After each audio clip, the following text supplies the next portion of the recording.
sigurisht i ndjem shumë mirë, është një kurorëzim i një impenjimi shumë vjeçar. Dhe të fitosh në Brezovic është gjëja më e bukur që mund t'i ndodhi një piloti, një garuesi. Dhe ndjem shumë mirë. Gjej rastin të falenderoj ekipin, të falenderoj familjen time, gjithë mbështetësit. Është një gjësi shumë e bukur kur makina funksionon, kur pista është mirë, kur gjithë organizimi është perfekt. Gjej rastin të falenderoj dhe klubin Ferizaj që na mundsoi një super garë dhe sigurisht edhe Federatën Faskun që bën gjithmonë punë shumë të mirë me garat automobilistike. Sigurisht. Tu e pas parasysh që Brezovica është një shteg goxha i gjatë, 7.7 kilometra. Sa është e vështirë për ty dhe sa apo atë sfida për gjatë rrugës, ndonjë kthesë ose diçka e tillë? Është shumë e vështirë të memorizosh 7.7 kilometra ku ka vetëm kthesa, majtas, djathtas. Unë jam përpjekur shumë që ta memorizoj, për mua është viti 4 që bëj garë në Brezovic, kështu që nuk e kam si thua për herë të parë dhe e kam memorizuar, po prap ka vështirësi sepse asnjëherë nga që ti tenton gjithmonë të japësh më shpejt, tenton të hysh kthesa më shpejt dhe asnjëherë se di se si do reagoj makina në ktesë, a do shkoj përpara, a do marri kthesën, a do kthehet, kështu që është gjithmonë një sfidë siklet i madh për ne. Por jam shumë i kënaqur.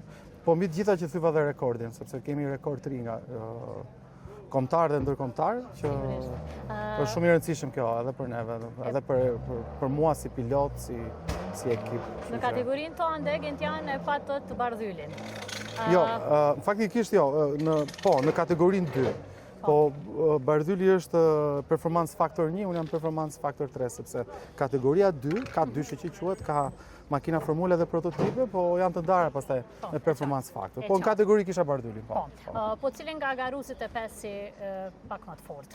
Ndoshta që e ke pas si ma rival. Po në këtë garë Bardhyllin kisha pretendentin kryesor, unë kam shumë stim, shumë respekt për Bardhyllin dhe si sportist, si njëri, është fenomenal. Unë dikur kam ndarë me Bardhyllin një podium në 2019, unë atëherë garoja Proma, isha shumë i ri, ndërsa Bardhylli ishte, si thush, ishte ylli asaj kohe, edhe ka qenë shumë mbështetës për mua, ka qenë edhe ngacmues që edhe unë si thush, të futesha edhe më fort në këtë sport, të arrija këto rezultate. Sigurisht. Po cili është objektivi yt Gentian pas kësaj gare të suksesshme?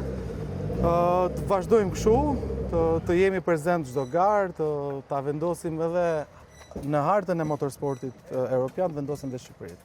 Një nga misionet e mia është që Shqipëria të jetë të njihet dhe për motorsportin. Çfarë ndjesi ishte për ty që garove me vëllezërit kosovarë? Është shkënaqësi shumë e madhe. Unë nuk e se ndjesi gara jashtë, unë ndjesi garat e mia, patjetër. Unë shkojnë shumë mirë me të gjithë dhe gjej rastin t'i falenderoj gjithë shqiptarët e Kosovës, se unë kështu dua t'i them, që më mbështesin dhe janë shumë pozitiv dhe mbi të gjitha ne kënaqemi, ndajmë një sfidë, por edhe një kënaqësi, edhe një satisfaksion që është i papërshkrueshëm. Sigurisht. Për mos me të mbajt Gentian më gjatë, për shkak lodhjes që keni pasur. Jo, jam tani më ka rënë gjithë lodhja, jam shumë mirë. Po si kampion sigurisht që nuk e ndjen lodhjen.